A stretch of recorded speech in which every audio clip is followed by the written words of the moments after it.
In this exam series episode, brought to you by ExamBuddy, we're going to cover the non-verbal reasoning topic, Analogies. So, what are analogies? They're a common non-verbal reasoning question seen in the 11+ examinations. You're required to work out the relationship between two images that are given to you. Once you've worked out this pattern, you then need to apply it to an unknown image given to you as an example to work out the answer. Don't worry, we'll explain what we mean by this in our practice question. So, how to answer analogies questions? We recommend using the acronym SNAPS. SNAPS is a helpful way of remembering how to approach these questions. It stands for shape, number, angle, position, size, and shading. Shape. Can you find a pattern in how the shapes change between the images? For example, have triangles become squares, or have line shapes formed into solid shapes? If you find a pattern in how the shape changes in the example image, apply it to the question image. And does this give you one of the listed answers? You should follow this approach for all of the categories listed in SNAPS. Number. Has there been a change in the number of shapes displayed in the image? Or perhaps there's been a change in the number of sides of the shapes. This may be in one of the shapes or in all of the shapes. Perhaps there's been a change in the number of shapes that overlap.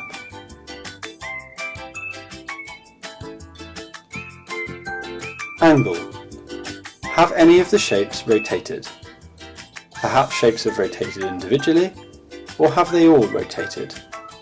If you notice that the shapes have rotated, by what angle have they rotated?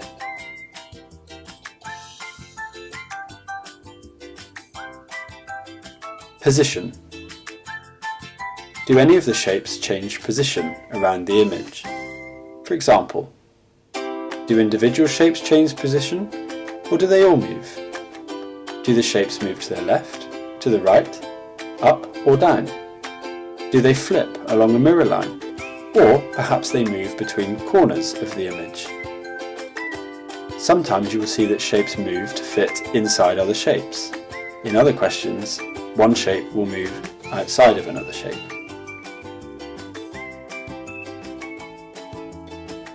Size. Do any of the shapes change size? Do shapes become larger or smaller? Or do all of the shapes change size, or only some of them? Shading. Does the pattern or colour of any of the shapes change? If they do, is it all of the shapes that change colour, or just individual shapes?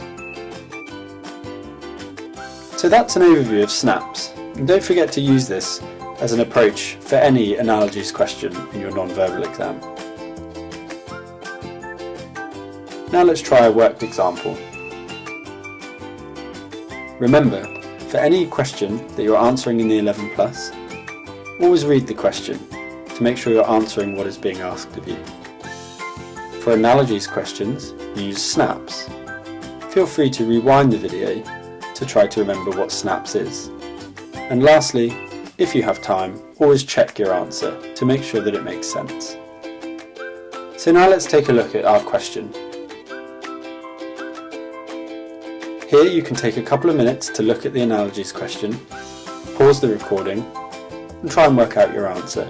We'll talk through the answer next.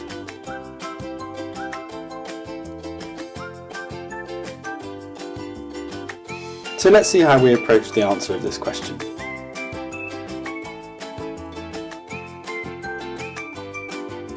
So here, as with all analogies questions, you're able to see two images separated by an arrow on the top. These are the images that you have to try and work out the pattern of how they change on either side of the arrow. So let's apply our SNAPS acronym. Firstly, S or shape. we see a triangle, a circle and a trapezium. This does not change on the other side of the arrow. N. Number. We see 3 shapes on the left side of the arrow and 3 shapes on the right side of the arrow, so there is no change in the number of shapes. A. Angle. We don't notice that there is any change in the angles of the shapes. P. Position. Here we can see that the trapezium and the triangle have rotated by 90 degrees in an anti-clockwise direction. The circle has also moved. It has also rotated by 90 degrees in an anti-clockwise direction and has also moved outside of the trapezium. S for side, size. There is no change in the size of any of the shapes. S for shading. There is no change in the shading of any of the shapes, but it's important to note that there is a mixture of black, shaded and white shapes.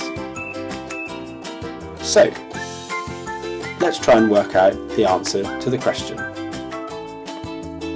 Take a look at the example image on the right of the bottom arrow. Remember that any changes in the pattern that you saw in the top line will now have to be reversed, as we are not moving from left to right, but from right to left.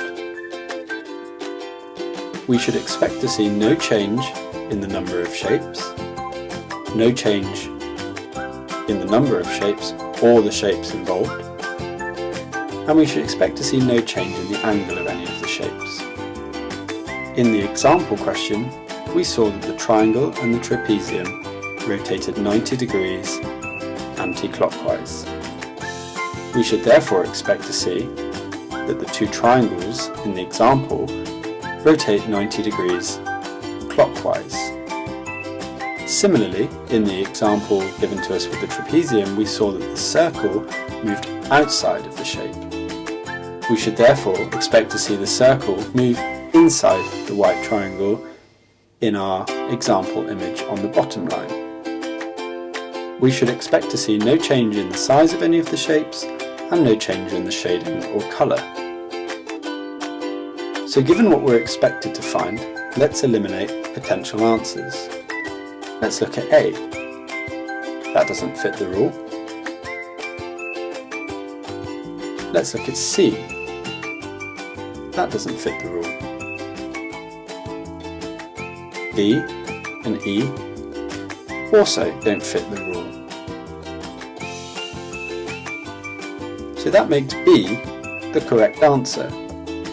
We see that the triangles have rotated by 90 degrees in a clockwise direction, and the circle has moved inside the white triangle. We check our answer and we realise that this is the correct answer.